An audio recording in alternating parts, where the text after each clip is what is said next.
Welcome back to the Soundation. This is Swaytoven. I thought I'd mess around in the soundscape and find a new sound, and I did. So let's get into it, and then I'll talk about it.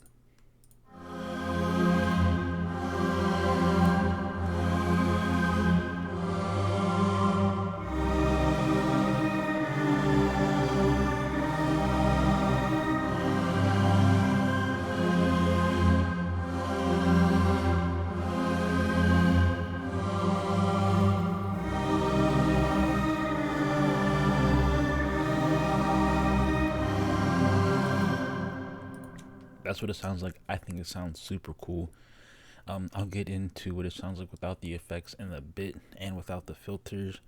But speaking of filters, one thing that I love running my sounds through is a comb filter. So that's one of the filters here. I could add another one, and then I believe I could add even more, but I'm cool with what this sounds like right now. I don't want to further push anything. But comb filters are supposed to make things sound more hollow. But if you even think about it, you're just combing through the frequencies. I mean, if you look at it as like a filter that you would use in a fruity parameter EQ or something like that, imagine taking all those different numbers, those different bands, or creating some or something like that, and then just pushing them up like that, making all those notches, right? Just think of it that way, I suppose. But I put the modal feedback, whatever. I don't even know what that means. But I thought I'd use two different noises, okay? All right, to go through that filter. One is the harmonics, all right? And I like using harmonics. It's not that I'm not a sound engineer, all right? I just like it for some reason. But I like to turn the partials down because it makes it sound more like a sine wave. I didn't mess with the shape or anything like that, actually. I kind of just kept it like that. But I think what really adds a cool effect to this sound is this sample, which is a flute cone. All right, so let's hear all of this without the filter real quick.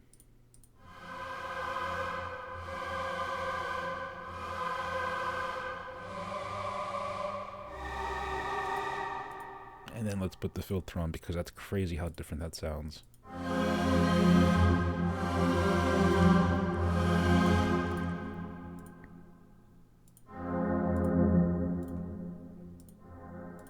Yeah, like I just love the comb filter. I don't know why, but the interesting thing about this sound right here coming from the sample in Arterial Pigments that I keep using because I keep paying for it. By the way, I split up the payments. It's whatever.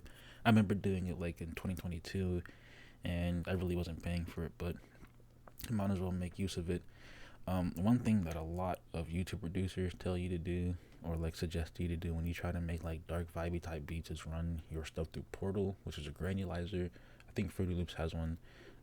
But there's a granulizer inside of Pigments. There's also one inside of Omnisphere. In terms of any like serum or anything like that, I'm not too sure. But yes. So that's what I just applied to this flute cone sound, and it doesn't even sound that good without the cone filter. It's crazy. But just changed where it's starting from because the note isn't being held out this whole duration. So if I were to start it from here, which is play this first little piece right here, so I move this line. That's when I'm gonna start it. I call it and just move it right here. Nothing crazy. Um, you can like load your own samples in Pigments, and if you wanted to make your sample start at a certain time, you could do it. Because that's basically what I'm saying. And the effects are basically this. Multiband is because without this the multiband, it sounds fine without it, I think.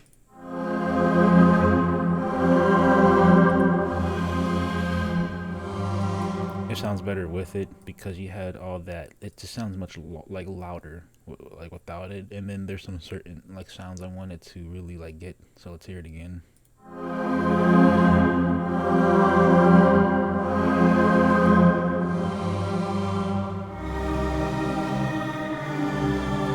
Sounds better. And I thought a chorus would be cool. And like I think the cool thing about this sound is that it just sounds so layered, as if like there's other sounds with it, but there's not really, right? I mean, yes, there's like the harmonics, and yes, there's the sample going through a granulizer, and that's all being combed. So maybe that's why it sounds so layered. But then the chorus effect with the ensemble, like I think that makes it like that just made it sound more powerful. I think, in my opinion.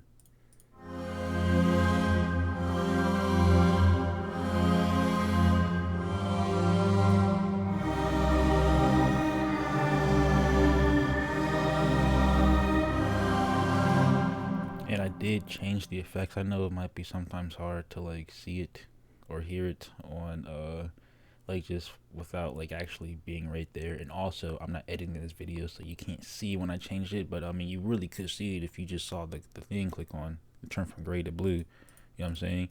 Um, but even if it sounds minor, I think it's such a powerful effect close up. You definitely hear the difference in the parameter EQ because there's some frequencies that I wanted to hit. But I mean, literally, I think it's such a simple sound that I found. And I just named it Dark Pad. I might make a sound pack. Unfortunately, my computer crashed at the beginning of June.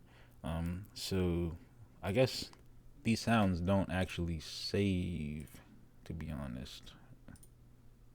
Sounds don't save, I believe. Maybe I need to find a way to obviously just run it through Edison or something like that, and record it that way. I believe that's the way to do it.